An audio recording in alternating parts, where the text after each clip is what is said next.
আমাদের প্রিয় সাইদি সাহেব উনি একটি বিখ্যাত কথা বলেছিলেন, যেই কথাগুলা চট্টগ্রাম নয় পুরো বাংলাদেশের তরুণ প্রজন্মের কাছে এখনো দিবারাত্রি শানিত হচ্ছে।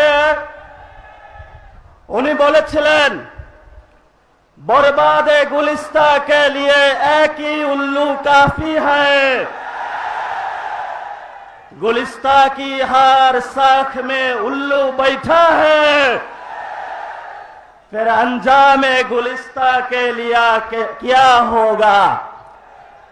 उनी বলেছিলেন এই ফুল বাগান নষ্ট করার জন্য একটা হুতুম পেঁচায় যথেষ্ট,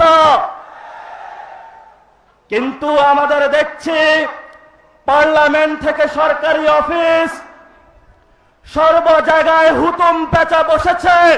তাহলে আমার এই সুজলা সুফলা সোনার বাংলার কি হবে? এই হুতুম পেঁচারা কখনো আবির্ভূত হয় আমাদের সংবিধানের দোহাই দিয়ে, কেউ আবির্ভূত হয় চাঁদাবাজের মোড়ক নিয়ে, কেউ আবির্ভূত হয় সন্ত্রাসীর মোড়ক নিয়ে, কেউ আবির্ভূত হয় দখলবাজের মোড়ক নিয়ে, কেউ আবার মা বাপের সিম্প্যাথির কার্ড খেলে বাংলাদেশের মানুষের সামনে আবির্ভূত হয়েছে।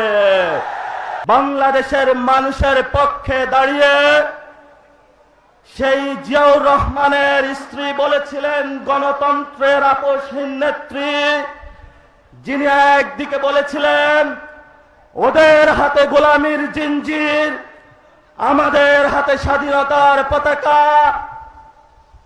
সেই রাজনীতি আজকে বাংলাদেশের জাতীয়তাবাদী স্লোগান তুলে আমাদের সীমান্তে বাংলাদেশের মানুষকে নাগরিকের মর্যাদা ক্ষুণ্ণ করে ভারতের হায়দ্রাবাদের মতন আরেকটি তাবেদার রাষ্ট্র বানানোর কার্যক্রম চালাচ্ছে।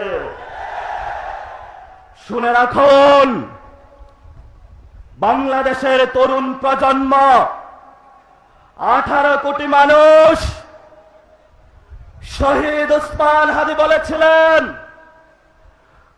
বাংলাদেশের মানুষ তোমরা দরকার হয় ঘাস খাও, তারপর অস্ত্র বানাও, আমাদের স্বাধীনতা আমাদেরকে রক্ষা করতে হবে। অনেক মুক্তিযুদ্ধের বয়ান হয়েছে, সময় এসেছে অগ্নি পরীক্ষার। কারা বাংলাদেশের সীমান্ত রক্ষা করবে, কারা ব্যাংক রক্ষা করবে, কারা বাংলাদেশের জনগণকে রক্ষা করবে, জাতির সামনে প্রতিদিন সত্যের আলোকের মতো স্পষ্ট হচ্ছে।